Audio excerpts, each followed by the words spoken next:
Bonjour et bienvenue dans le garage. Alors aujourd'hui je suis très content parce que je vais faire un projet qui me tient à cœur et que je veux faire depuis des mois. Je vais me refaire un bureau et ce sera un bureau assis debout. Alors un bureau assis debout, c'est quelque chose qui est particulièrement intéressant pour moi. Pour ceux qui ne connaissent pas, je vais vous raconter une anecdote de ma vie, vous allez comprendre. Il y a quelques temps, je me suis bloqué le dos, mais genre sérieusement, je suis resté bloqué pendant 3 mois, j'arrivais pas à dormir, j'avais du mal à respirer. Vous voyez le genre de choses, quand vous êtes bloqué le dos, vous savez de quoi je parle. C'est très compliqué de rester dans une position, il n'y a aucune position qui vous satisfait. Que vous soyez debout, assis, couché, il n'y a rien qui va. Et ce qu'il faut pour aller mieux, c'est se bouger. C'est marcher dans la mesure du possible, c'est pas toujours possible au début. Mais surtout, il ne faut pas rester statique et il ne faut surtout pas rester dans la même position. Or, je me suis remis petit à petit et j'avais un bureau standard et j'ai dû reprendre le travail, bien sûr. J'étais pas complètement remis. Mais heureusement, pendant ma convalescence, j'ai acheté un bureau de la marque Flexispot, que vous voyez là. Flexispot, c'est une marque qui est spécialisée dans les bureaux assis debout. Ils font pas que ça, mais ils font principalement ça. Un bureau assis debout, comme son nom l'indique, c'est un bureau qui permet de travailler à la fois assis et debout. Enfin non, pas à la fois, mais ou l'un ou l'autre. Vous pouvez alterner. Et c'est tout l'intérêt de pouvoir changer de position. Grâce à ce bureau qu'à l'époque j'ai acheté, j'ai pu reprendre le travail, mais sans exagérer, 3 mois plus tôt que si j'avais eu un bureau classique, parce que j'étais incapable de rester assis. J'ai un travail de bureau, comme vous vous doutez, et j'ai quand même la chance de pouvoir télétravailler. Donc je me suis équipé à la maison. Et en plus de ça, comme au final j'ai été arrêté assez longtemps, c'est la loi, c'est comme ça, j'étais obligé de passer par la médecine du travail avant de reprendre le travail. La médecine du travail m'a demandé d'accueillir chez moi un ergonome et je lui ai montré donc l'équipement que j'avais mis en place pour pouvoir reprendre le travail. Et c'est cette même médecine du travail qui a demandé à mon employeur de s'équiper avec un bureau assis debout pour que je puisse reprendre le travail au bureau. Voilà, donc j'ai un bureau de ce type-là à la maison, j'en suis très content. J'en ai un autre au boulot, j'en suis très content. Et aujourd'hui, je vais refaire un bureau et ça me fait très plaisir. Et donc, j'avais entre autres dans ma liste de projets celui de refaire un bureau, assis debout, toujours, de contacter donc la marque pour pouvoir vous montrer leurs produits parce que j'estime franchement que c'est des super produits. Et là, je ne suis pas en train de vous faire de la pub, que ce soit bien clair. C'est une collaboration commerciale, certes. Je voulais décider de les appeler pour pouvoir vous montrer ces produits que j'apprécie vraiment énormément et qui m'ont remis debout, littéralement. Mais en fait, j'ai pas eu besoin de les appeler parce que ce sont eux qui m'ont contacté. Ils m'ont proposé un piétement. Bon, évidemment, j'allais pas juste vous montrer un produit. On est quand même sur une chaîne bricolage et surtout travail du bois. Donc aujourd'hui, on va faire un plateau pour ce bureau. J'ai bien précisé à Flexispot que j'allais faire un plateau, mais ils ont insisté pour m'en envoyer un. Alors du coup, dans cette vidéo, on va pas faire un, mais 2 bureaux. Le bureau actuel que j'ai, avec un plateau Ikea dégueulasse, le plateau, il va dégager. Je vais y mettre celui-là, et ça sera le bureau de ma fille.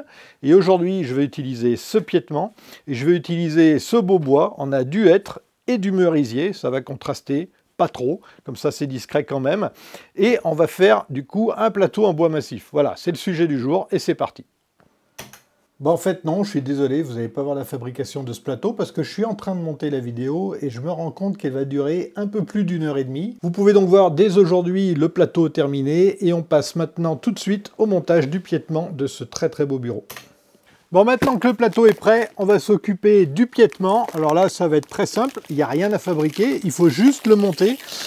C'est du lourd, le colis fait 35 kg quand même, mais c'est normal. On a des vérins électriques, des moteurs, et puis tout un piétement en métal qu'on va découvrir ensemble tout de suite. Bon, déjà, au niveau de l'emballage, le fabricant ne prend pas de risque. C'est bien protégé tout ça. Alors, déjà, il y a la notice.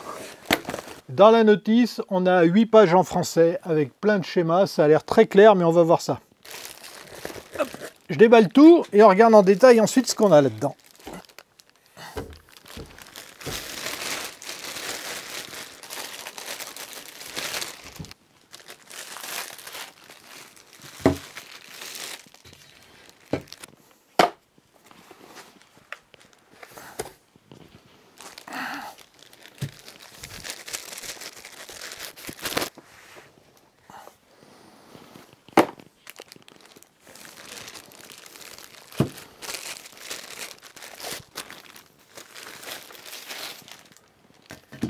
Alors, je vais mettre de côté ces pièces-là qui sont les pieds. Il y en a 2, évidemment. Les parties noires, là, vous voyez, c'est les moteurs. En fait, il y a un vérin électrique là-dedans. Et le pied est télescopique. Ça, c'est un cache-câble. Ça va être monté en dernier. Donc, pareil, je le mets de côté. On va déballer les cartons dans le carton. Donc là, on a un pied. On va dire que ça, c'est la jambe et ça, c'est le pied. Il s'agit d'être précis. Dans ce carton-là, on a quoi? On a... Ah bah c'est important. Le panneau de commande, je vous le montrerai en détail quand ce sera monté. On a aussi des pièces de rechange. Alors ça, ce sont des embouts en caoutchouc qui permettent d'amortir un petit peu. On les retrouve sur cette pièce-ci et sur ces pièces-là. Donc ça va aller sous le plateau.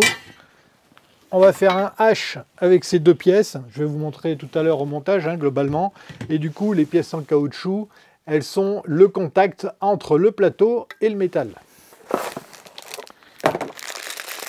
La quincaillerie et un câble d'alimentation. Et c'est tout. Donc cette pièce-là, c'est une barre transversale. Elle va se mettre sous le plateau, au milieu du plateau et dans le sens des fibres du bois. Là-dedans, on aura ce boîtier électronique sur lequel on va connecter les pieds et le panneau de commande. Et puis l'alimentation aussi, probablement.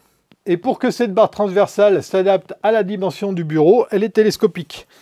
Pour ça, il faut défaire 4 vis ici. On écarte les deux pièces qui sont celle-ci et celle-là. Et on revisse. Ça permet de se faire un bureau sur mesure. D'après la notice, on peut régler entre 1,10 m et 1,90 m. Mais je ne sais pas si c'est la taille du plateau ou la taille de l'extension de ce truc. Sachant que la distance ici entre l'extrémité du plateau et là peut être au maximum de 200 mm. Alors, dans mon cas, le plateau, il fait 1,60 m. Je vais garder 10 cm de plateau de chaque côté ici, ce qui fait que je vais régler cette barre à 1,40 m. Ben, je vais commencer par ça. Les outils ne sont pas fournis, tiens. Ah bah si. On a une clé à laine ici, mais on n'a pas de tournevis.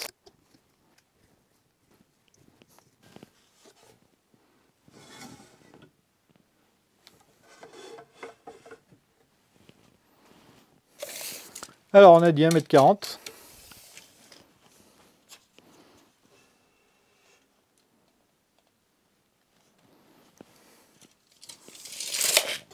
Bon, il y a une butée là. Il y a une butée là. Donc le milieu est là. Voilà. Je fais en sorte de mettre la barre au milieu. Voilà, je vais resserrer. Je revérifie ma cote. Et on est bon. Ensuite, il faut retourner le plateau transversal. En fait, le bon sens, c'est quand les patins en caoutchouc ici sont vers le haut. Maintenant, je vais monter les supports latéraux sur la barre latérale. Alors, encore une fois, les caoutchoucs vers le haut. La même chose qu'ici. Et là, je me rends compte que c'est cool qu'ils ont mis des pièces détachées. Parce que vous voyez, ici, il manque un tampon. Donc, je sais ce qu'il me reste à faire. Tac. Pas besoin d'appel au SAV, ça c'est bien. Et pour le montage, c'est très simple. La notice, elle vous dit, vous prenez les vis A, et vous voyez, ou vous voyez pas parce que ça brille peut-être, mais dans ce sachet, les vis sont séparées et repérées. Donc le A, c'est cette partie-là du sachet.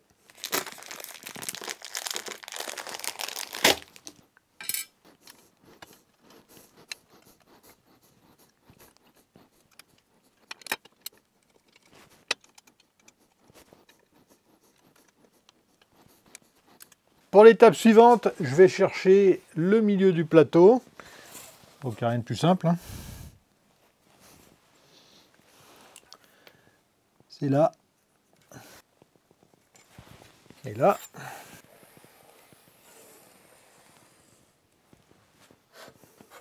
Ce qui va me permettre de positionner correctement ceci.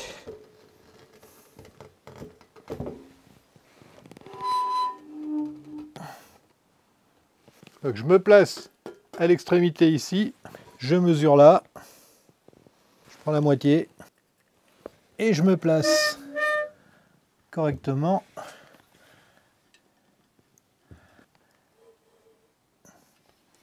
Là. Et il n'y a plus qu'à fixer ça avec des vis.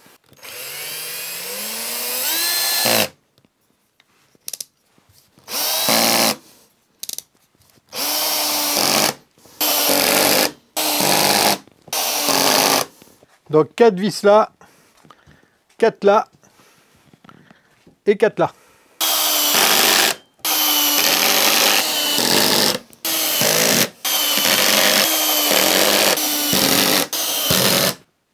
Et voilà, ça ne va pas bouger. Bon, maintenant, je vais monter les pieds télescopiques. Alors, c'est les deux mêmes. Je veux dire par là qu'il n'y a pas un gauche et un droit. Il faut juste s'assurer que le poteau ici se mette à l'extrémité ici. Donc, le pied se monte comme ça. Et on le visse avec les vis de la pochette D. Donc, on ne regarde même pas ce que c'est. Ça, c'est pratique quand même.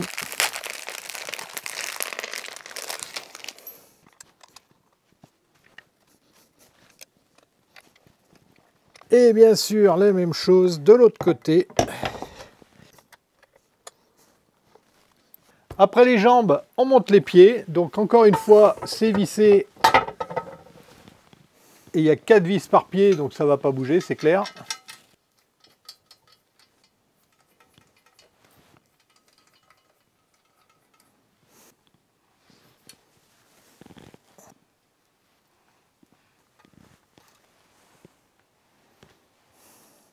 Au passage, les pieds, ils sont réglables en hauteur.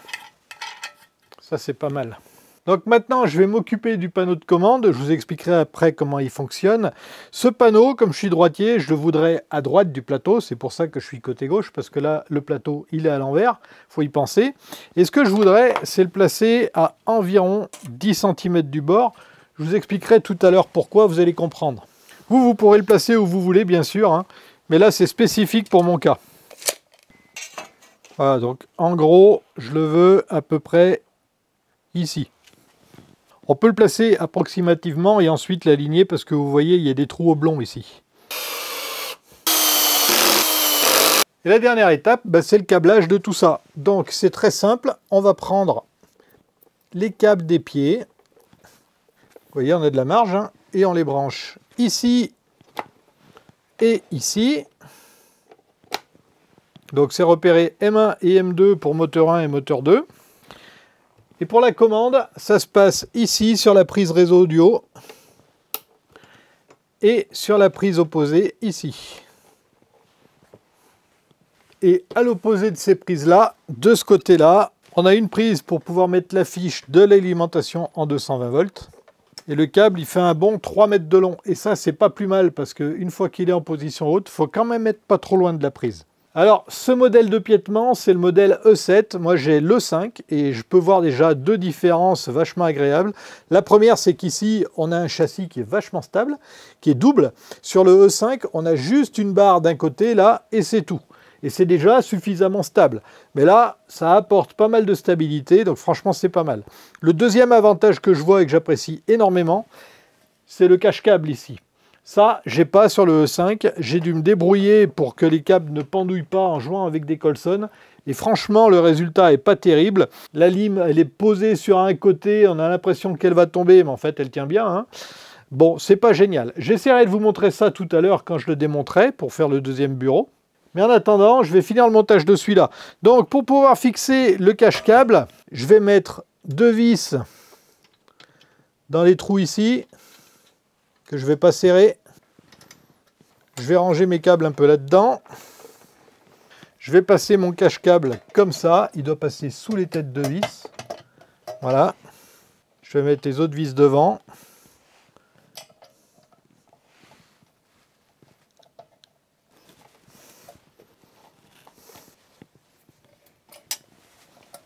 Et voilà, il n'y a plus qu'à l'essayer. Donc vous voyez, là, c'est la configuration la plus basse, c'est normal, hein, les pieds étaient en position transport, donc c'est vraiment la position la plus basse possible que le bureau puisse descendre. Et à la limite, c'est même pas mal pour des tout petits enfants. Si vous avez, vous savez, les petites chaises Ikea, là, je pense qu'on est à la bonne hauteur pour travailler pour eux. On va se rapprocher du panneau de commande qui est là. Alors le panneau de commande, il est tactile, et ici, au milieu, vous avez un écran qui va vous montrer la hauteur du plateau. Vous avez des touches pour monter et descendre manuellement ici. Donc si j'appuie sur descendre par exemple, vous allez voir qu'ici on est à 58 cm du sol. Le plateau est à 58 cm du sol. Et ici on va pouvoir monter. Mais bon, je sors du champ, donc je redescends ici. Voilà. Quand vous avez atteint la hauteur que vous voulez vous pouvez appuyer sur la touche mémoire et ensuite sélectionner une position, par exemple 1. Les positions qu'on va utiliser, en fait, il y en a 4, 1, 2, 3 et 4, sauf que 3 et 4, vous voyez une position debout et une position assise. Et en fait, c'est ces deux positions-là que vous allez utiliser le plus. Donc, à partir du moment où je suis à la bonne hauteur, j'appuie sur mémoire et, par exemple, ici, la position assise. Et ensuite, je vais monter un peu et puis je vais rappuyer sur mémoire et je vais me mettre en position debout. Donc là, je vais pouvoir passer d'une position à l'autre, d'une simple touche, tout simplement. Vous avez donc 4 positions préenregistrées. Pour ma part, c'est vachement bien parce que j'utilise la fonction debout, la fonction assise aussi, mais j'ai aussi une fonction assise pour ma fille qui est plus petite. Et j'ai une position assise pour ma femme aussi. Ici, vous voyez un petit cadenas. Ce petit cadenas, il permet de verrouiller le panneau. Vous voyez, lock, le panneau est verrouillé. Et donc maintenant, les touches, elles ne servent plus à rien. Vous pouvez redéverrouiller en rappuyant 5 secondes. Par contre, il y a un bip désagréable. Et là, les touches refonctionnent. Voilà, c'est très simple d'utilisation. Les réglages sont faciles à faire. Et une fois qu'on les a faits, on n'y touche plus. Il reste un autre réglage si on appuie sur en haut et en bas en même temps. Vous voyez ? À chaque fois, je change un paramètre à 0, 1, 2, 3. Ce réglage, c'est le réglage de la sensibilité de la table, parce qu'en fait, il y a une sécurité. Si le plateau rencontre un obstacle pendant qu'il monte ou pendant qu'il descend, il va le détecter, il va s'arrêter et il va repartir un petit peu dans le sens inverse. Par exemple, ici, donc j'ai monté le bureau. Si je veux le descendre et que je le bloque, vous voyez, la table est remontée. Voilà, et quand je remonte le plateau, si je le bloque, c'est pareil, il va s'arrêter et il va redescendre. Et au passage, vous avez vu que dans cette position-là, pour travailler debout, c'est vachement bien. Si comme moi, vous avez mal au dos, ce bureau-là, franchement, c'est le pied. Vous pouvez alterner de la position assise à la position debout. Comme je l'ai dit, je crois, en début de vidéo, j'en ai déjà un dans mon bureau, j'en ai un au taf. Et j'ai aussi celui-là maintenant. Et je vous avoue qu'au taf... les collègues, ils sont un peu jaloux. Franchement, moi, je suis conquis et je vous invite à essayer au moins. Vous allez voir, ça va vous changer la vie. Que vous ayez mal au dos ou pas, d'ailleurs, hein, parce que ça vous pend au nez si vous restez assis toute la journée au bureau. Enfin, moi, perso, je suis déjà un converti. Hein, j'adore ce produit-là. FlexiSpot, c'est du super matos. C'est de la qualité. Pour le prix, c'est pas cher. Franchement, pendant le montage, vous avez peut-être pas vu tous les détails, mais les finitions, elles sont nickel. Il n'y a pas une vis qui rentre dans un trou mal taraudé ou quoi que ce soit. Franchement, c'est super bien. Et n'attendez pas d'avoir mal au dos pour acquérir un bureau de ce genre-là, parce que franchement, ça serait dommage. En plus de vous préserver, franchement, vous gagnez en hygiène de vie, c'est un truc de fou. Mais maintenant qu'on a fini ce bureau, eh ben, on va s'attaquer à l'autre. Allez, c'est parti. Ça, c'est mon ancien bureau et je vais vous montrer pourquoi j'y gagne au change. D'abord, j'ai remplacé le plateau dégueulasse Ikea en carton par un vrai plateau en bois massif et ça, vraiment, ça fait plaisir. Mais le piétement, c'est pas le même non plus. Ça, c'est le modèle E5. Celui qu'on a monté juste avant, c'est le modèle E7. Alors, il y a des choses qui sont similaires. Les pieds sont les mêmes. Par contre, il y a des différences ici. Rapprochez-vous, je vous montre. Pour la partie piétement central, vous voyez, elle n'est pas doublée. Il n'y a pas la deuxième barre ici, comme sur le 7. Il n'y en a qu'une. Alors, elle est télescopique, elle aussi, bien sûr. Mais ça apporte deux inconvénients. D'abord, le bureau en position haute, il est beaucoup moins stable que celui que je viens de monter. Et aussi, il n'y a pas moyen de mettre un cache-câble ici. Et comme vous pouvez le voir, les câbles, c'est pas super beau, hein. Une autre différence, moins importante, celle-ci, le boîtier de pilotage des moteurs et du reste, il est là. Et la lime, elle est séparée ici. Et vous voyez, la lime, elle est juste posée dans ce S métallique qui peut bouger comme ça. Et on a l'impression que ça va se casser la figure. Mais en fait, ça tient, hein. Mais bon, c'est pas la meilleure conception d'une part. Et d'autre part, sur la lime, vous avez une diode ici. Cette diode, elle reste allumée en vert en permanence. Donc si vous avez le bureau dans une chambre, par exemple, eh ben, ça peut être gênant parce qu'une fois que vous êtes couché, vous avez peut-être visibilité sur cette diode et ça peut vous déranger. Une autre différence, mais bon, ça c'est un détail, le panneau de commande, il a un design différent. L'écran, il est sur le côté, mais ici, vous retrouvez exactement les mêmes commandes. Il y a juste une différence que j'aime bien sur celui-ci. Ça peut être un avantage comme un inconvénient en fonction de vos préférences. Mais pour pouvoir allumer le panneau de commande, il faut d'abord appuyer une fois et ensuite rappuyer pour que la touche fonctionne. Donc ça, c'est pas mal parce qu'en général, si vous mettez le panneau à fleur du bureau et que vous avez tendance à y frotter le ventre, par exemple, parce que vous travaillez debout, eh ben vous allez appuyer sur les touches sur l'autre panneau de commande et avec celui-ci, ça n'arrive pas. Allez, c'est parti, je vais démonter ce piétement et je vais le monter sur un plateau qui m'a été fourni par Flexispot. C'est un plateau assez spécifique, il a un toucher pot, paraît-il, je suis assez curieux de voir ce que ça va donner. On va voir ça en vidéo ensemble. Allez, je vire cette cochonnerie avec plaisir.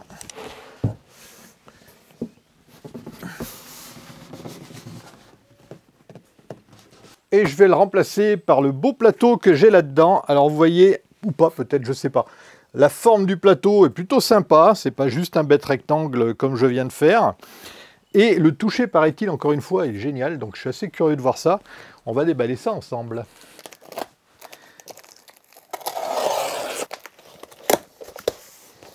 On va éviter d'utiliser le cutter par là, hein. Dans la mesure du possible, moi je soulève toujours le carton avant, pour pas abîmer le plateau.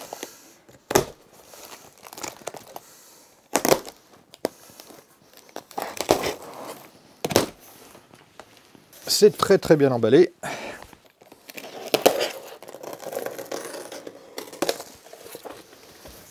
Ouais, alors on pouvait mettre des coups de cutter dans le colis sans problème.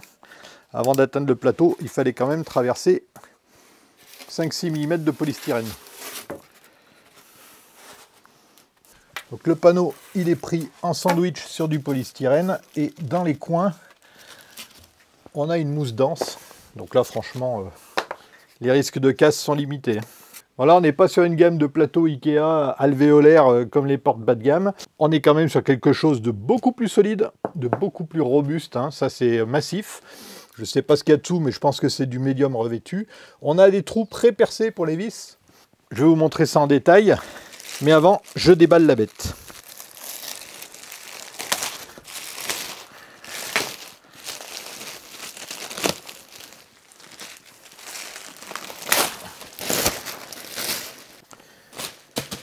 Cette partie-là, c'est l'arrière du bureau et vous voyez, il y a un petit passage pour le passage des câbles si vous voulez le plaquer contre un mur. Chose que je ne vous conseille pas parce que si vous voulez le monter et le descendre, il vaut mieux éviter que le plateau ne frotte. Et à l'avant ici, c'est pas complètement plat, vous avez un petit décroché très sympathique ici. Je ne sais pas si c'est visible. On le verra mieux là, vous voyez. Alors je suis désolé pour l'éclairage, j'y peux rien. J'ai une fenêtre juste là et le soleil donne en plein aujourd'hui. Donc c'est pas facile de filmer. Ici, c'est le coin avant gauche. Vous voyez ici les trous pré-percés pour pouvoir passer les vis pour le piétement. Et ici, vous avez des trous pour le panneau de commande. Ces trous-là, vous les avez aussi à droite, ce qui vous permet de placer le panneau de commande où vous voulez.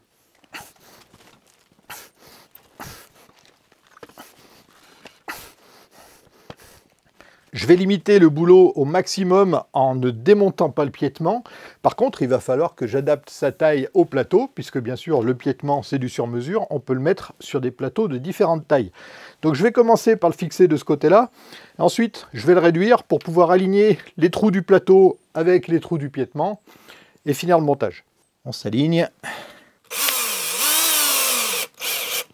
Je visse, mais je ne serre pas, comme ça me permet d'ajuster. Là, par exemple, je ne suis pas du tout aligné. Voilà, là c'est mieux. Et là, je peux serrer. Donc 4 vis par côté pour le piétement, ça ne change pas. Pour régler la longueur du piétement, cette fois-ci, j'ai la moitié du boulot à faire puisque j'ai qu'un côté à dévisser.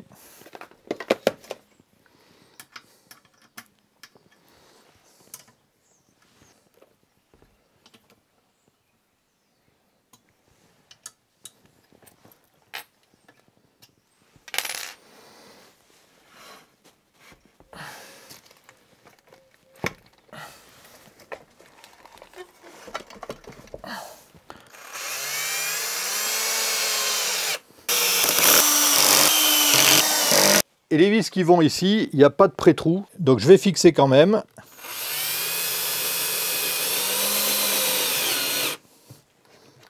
Voilà, ça se fait sans problème.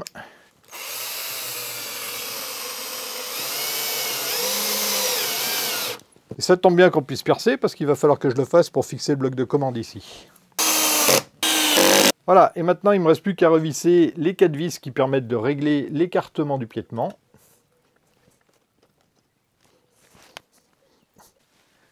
Voilà, le bureau, il est fini de monter, donc pour le coup, là, c'est allé très vite, hein. Ce qui est sympa et que je n'avais pas vu, c'est que sur le bord, ici, on a un petit chanfrein, un gros chanfrein qui est très très joli, très réussi, qui non seulement casse les formes, mais en plus, vous savez, quand vous laissez la main sur le bord de la table, là, vous avez tendance à vous abîmer la paume. Et bien là, c'est nickel. Et le toucher du plateau, alors, je ne peux pas vous le décrire, mais c'est franchement super sympa. C'est tout doux. C'est hyper dense, mais c'est quand même tout doux. Alors, c'est pas le toucher d'une peau, évidemment. J'ai jamais vu de peau aussi ferme que ça, si vous voulez. Par contre, c'est vraiment très, très agréable. C'est dommage que vous ne puissiez pas le ressentir. Allez, on passe au bilan. Bon, le bilan, il va être très simple, hein, et je vais ressembler à un camelot qui vend son produit, mais c'est parce que je suis fan des produits Flexispot. Mais rassurez-vous, c'est pas pour autant que je vais laisser de côté mon sens critique. Le piétement que j'ai utilisé pour mon bureau, celui avec le plateau en bois massif, c'est le modèle E7. Il est similaire au modèle E5 sur lequel j'ai monté le plateau blanc. Les deux piétements ont la plupart de leurs caractéristiques similaires. Ils ont tous les deux moteurs, deux pieds télescopiques, et ils sont capables de lever une charge de 125 kg, tous les deux aussi. C'est pas mal. La hauteur réglable, elle est similaire elle aussi. Globalement, elle peut varier entre 60 cm et 1,20 m. C'est à la fois trop bas et trop haut, donc finalement, c'est parfait pour toutes les morphologies. Les différences, elles sont dans la vitesse de déplacement des moteurs. Le 7, il prend l'avantage avec une vitesse de 38 mm/s contre 35 mm/s pour le 5. Mais perso, j'y vois aucune différence. Votre critère de choix, finalement, entre ces deux modèles, ça ne sera pas la vitesse, mais plutôt le plateau. Parce que le piétement de l'E5 propose un ajustement pour des plateaux entre 1,20 m et 1,80 m, tandis que le piétement E7, lui, il permet d'utiliser des plateaux entre 1,20 m et 2 m. Un autre détail auquel j'attache de l'importance, parce que j'utilise les deux modèles, le 7 possède un cache-câble, ce qui pour moi est un réel avantage. Le 5 est garanti 5 ans, le 7, lui, c'est 7 ans de garantie. C'est facile à retenir. Alors, est-ce que les bureaux Flexispot valent le prix qu'ils coûtent? Eh bien, selon moi, très clairement, oui. Perso, même s'ils coûtaient 100 € de plus chacun, je les achèterais quand même. La qualité, elle est nickel, que ce soit au niveau des finitions ou de la qualité des matériaux. Je me suis amusé à rechercher la facture de mon premier bureau. Eh bien, il a 3 ans et il n'a pas pris une ride. Et le prix aussi, d'ailleurs, il n'a pas pris une ride. Il n'a pas bougé d'un centime en 3 ans. Alors vous l'avez vu, Flexispot fait aussi des plateaux de bureau. Malheureusement, ils ne font pas de massif, heureusement que je suis là. Mais ils ont quand même des plateaux plutôt sympas. Je sais qu'ils en ont un en bambou qui est plutôt bien, il est joli. Et celui dont je peux parler en particulier, c'est ce plateau au fameux toucher peau. C'est vraiment un toucher particulier, il est très agréable au contact. Je l'ai essayé un petit peu quand même, j'ai emprunté à ma fille pour me faire une idée un peu plus précise. Et franchement, c'est très agréable. Mais le détail que je préfère et que j'apprécie tout particulièrement, c'est ce chanfrein qui casse l'arête sur le devant du bureau, ce qui permet de positionner le bras pendant des heures sans se faire mal. Ça, c'est vraiment bien. Alors, est-ce que ce bureau est parfait? Eh ben non, il n'est pas parfait parce qu'il n'y a rien de parfait en ce bas monde. En position haute, là tout de suite il est en train de monter, perso je le règle à environ 1 m de haut. Si vous utilisez le bureau pour travailler de manière traditionnelle, par exemple en tapant sur un clavier, le bureau il sera très stable. Mais par contre, si vous essayez de le secouer comme ça, vous voyez, le plateau, il bouge sur environ 5 mm de débattement. Alors, c'est absolument pas un problème dans le cas d'une utilisation normale, je le redis. Par contre, si vous avez comme projet, par exemple, de monter un établi réglable sur la base de ce piétement, ce piétement, c'est pas celui qu'il vous faut. Il existe une version Q, le E5Q et le E7Q, qui sont les équivalents du E5 et du E7, mais qui ont 4 pieds, qui sont beaucoup plus stables et qui doublent la capacité de charge par rapport à l'E5 et à l'E7. Par contre, le prix, il double aussi. On n'a rien sans rien. Voilà, je pense avoir fait le tour de ce qu'il y a à dire sur ces bureaux. Je suis très content de pouvoir bénéficier aujourd'hui de mon statut de youtubeur pour pouvoir faire la promo de cette marque qui, à mon avis, gagne à être connue.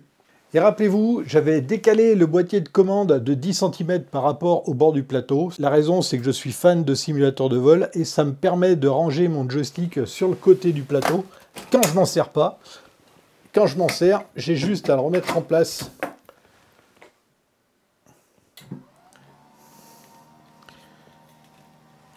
Et à redescendre le bureau.